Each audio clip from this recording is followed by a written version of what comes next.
Hello everyone, welcome to classroom Adda 365। तो आज हम डिस्कस करेंगे क्लास 8 का political first chapters. This one is the Indian constitutions. Okay, so first of all हम अभी देखते हैं कॉन्स्टिट्यूशंस के बारे में सम बेसिक पॉइंट्स। तो फर्स्ट पॉइंट में क्या लिखा है देखो, in 1934 the Indian National Congress made the demand for the constituent assembly.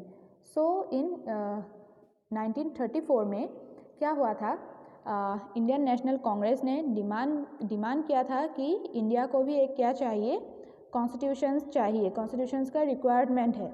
ठीक है, तो वो कॉन्स्टिट्यूशंस को फॉर्म बनाने के लिए तो एक असेंबली चाहिए, एक कमेटी चाहिए होगा। ठीक है, रिक्वायरमेंट है उसका। तो उसका जो रिक्वायरमेंट है कमेटी का, सो इन 1934 को इंडियन नेशनल कांग्रेस ने ये डिमांड प्रेजेंट किया था कि इंडिया का कॉन्स्टिट्यूशन बनाने के लिए हमें क्या चाहिए, एक कॉन्स्टिट्यूएंट असेंबली चाहिए।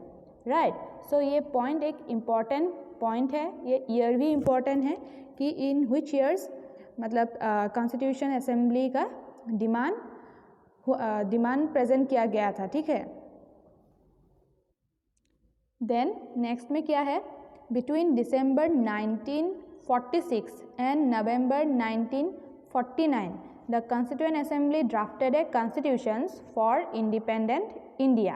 so अभी क्या हुआ, इन 1934 में तो डिमांड मतलब उठा था ना कि कॉन्स्टिट्यूएंट असेंबली बनाना है। देन उसके बाद कॉन्स्टिट्यूएंट असेंबली बन गया। उसके बाद क्या हुआ, 1946 से लेके 1949 तक ऑलमोस्ट 3 इयर्स। ठीक है, ऑलमोस्ट 3 इयर्स के बाद कॉन्स्टिट्यूएंट असेंबली ने क्या बनाया, एक कॉन्स्टिट्यूशंस बनाया, इंडिया का कॉन्स्टिट्यूशन फॉर्म कर लिया। ठीक है, सो ये पॉइंट भी इम्पॉर्टेंट है। ठीक है, सो ऑलमोस्ट 3 इयर्स लग गया कॉन्स्टिट्यूशंस को बनाने के लिए इंडिया का। राइट, ओके, देन नेक्स्ट में क्या है देखो, the constitution serve several purpose. First it lays out certain ideals that form the basis of the kind of country that we as a citizen aspire to live in। so why we need constitutions। ठीक है, हमें constitutions क्यों चाहिए, so उसका भी एक purpose है, otherwise तो हमें constitutions का रिक्वायरमेंट नहीं होता है कि नहीं। बट क्यों चाहिए बोला, क्योंकि एवरी कंट्री का क्या होता है, पॉपुलेशंस, कम्युनिटी, आइडियलिज्म, ये सब कुछ डिफरेंट होता है। राइट, सो डिफरेंट आइडियलिज्म्स है, डेट मीन्स डिफरेंट रूल्स है, रेगुलेशंस है कि नहीं। तो इन सबको कहीं एक मतलब पर्टिकुलर प्लेस में नोट डाउन करना होता है, जिससे मतलब सब कुछ रेगुलेट हो। राइट, सो ये सब हम कहाँ पे मतलब नोट लिख के रखेंगे, है कि नहीं। सो उसके लिए हम लोगों को क्या चाहिए, कॉन्स्टिट्यूशन चाहिए, जो मतलब क्या करता है, पूरा जो कंट्री का सिस्टम्स है उसको क्या करेगा, रेगुलेट करके रखेगा, एक ऑर्गेनाइज वे में रखेगा। ठीक है, so that's why we need constitution.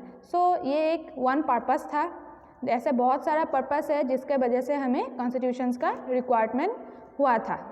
Right, then next में क्या है, constitutions tell us what the fundamental nature of our society is. So constitutions also क्या मतलब मेंशन करता है, हम लोग का जो सोसाइटी है, अभी for example Indian society. Right, so हम लोग का सोसाइटी का नेचर्स कैसा है, ये सब कॉन्स्टिट्यूशंस रिप्रेजेंट कर देता है, उस कॉन्स्टिट्यूशन ही बोल देता है। ठीक है, सो अकॉर्डिंग टू मतलब हम लोगों का सोसाइटी के हिसाब से ही हम इंडियन सोसाइटी के हिसाब से ही इंडिया के लिए कॉन्स्टिट्यूशंस बनाया गया है। सेम थिंग डिफरेंट कंट्री के लिए उसका उन लोगों का सोसाइटी के अकॉर्डिंग उन लोगों का कॉन्स्टिट्यूशंस बनेगा। ठीक है, सो ऐसा होता है कॉन्स्टिट्यूशंस का पर्पस। राइट, ठीक है, सो नेक्स्ट हम देखेंगे सम की features of Indian constitution. So ये हमारा नेक्स्ट पॉइंट है। सो क्या क्या कैरेक्टरिस्टिक्स भी बोल सकते हैं हम, या फिर की फीचर्स जो बोला गया है। सो हम लोग का इंडियन कॉन्स्टिट्यूशंस का ऐसा क्या क्या कैरेक्टरिस्टिक्स है। So first one is word federalism.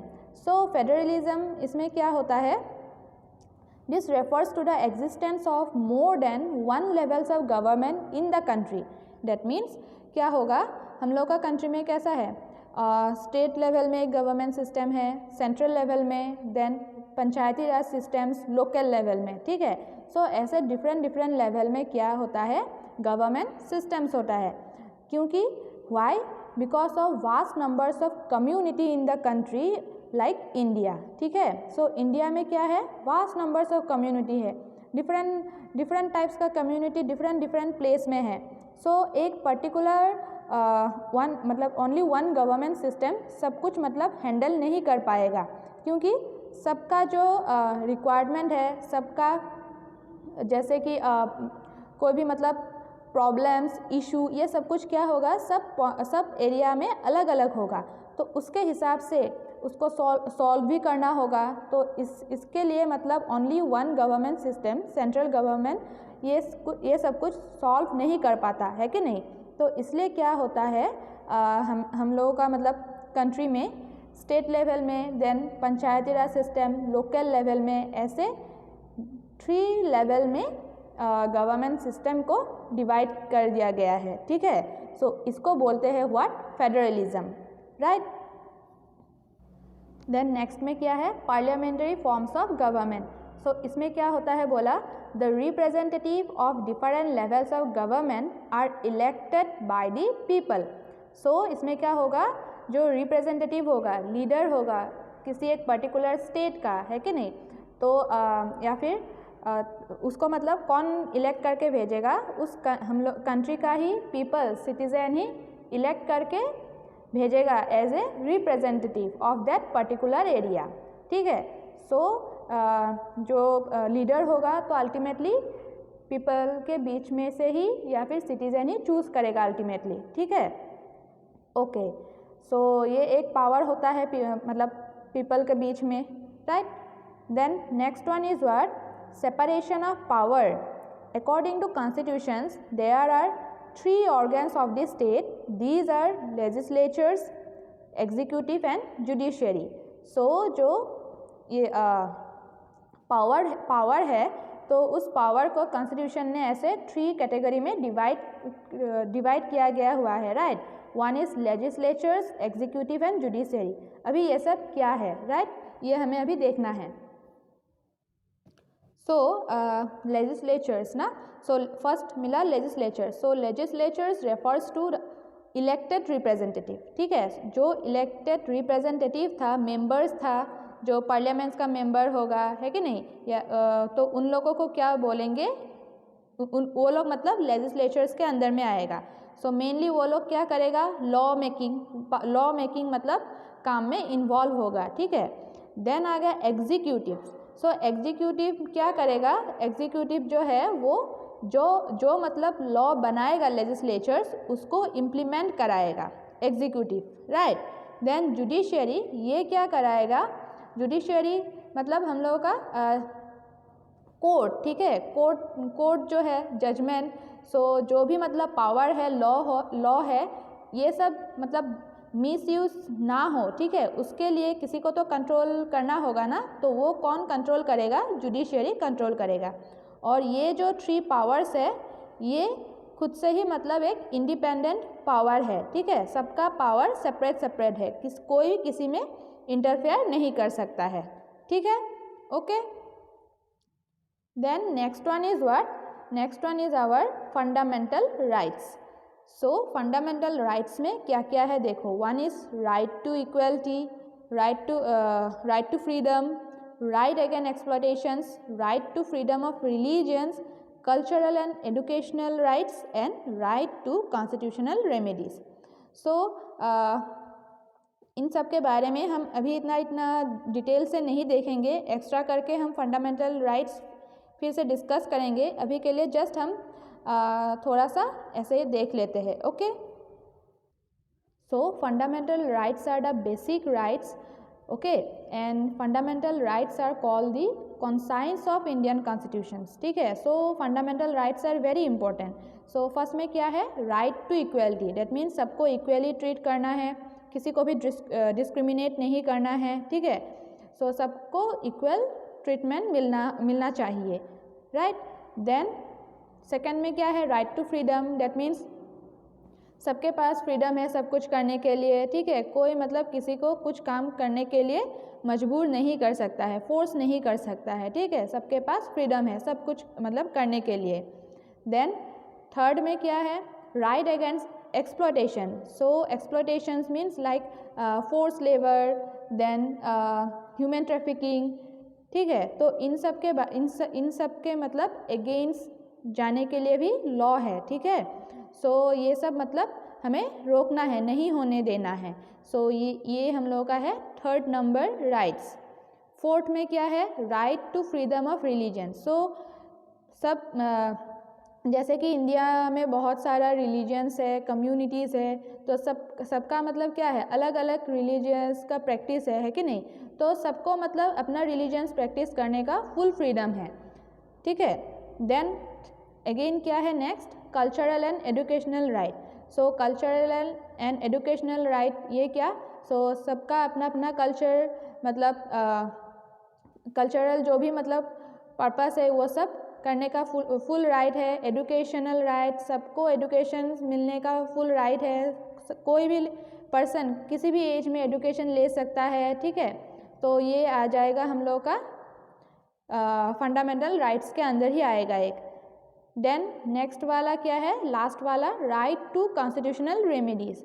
सो इसमें क्या होगा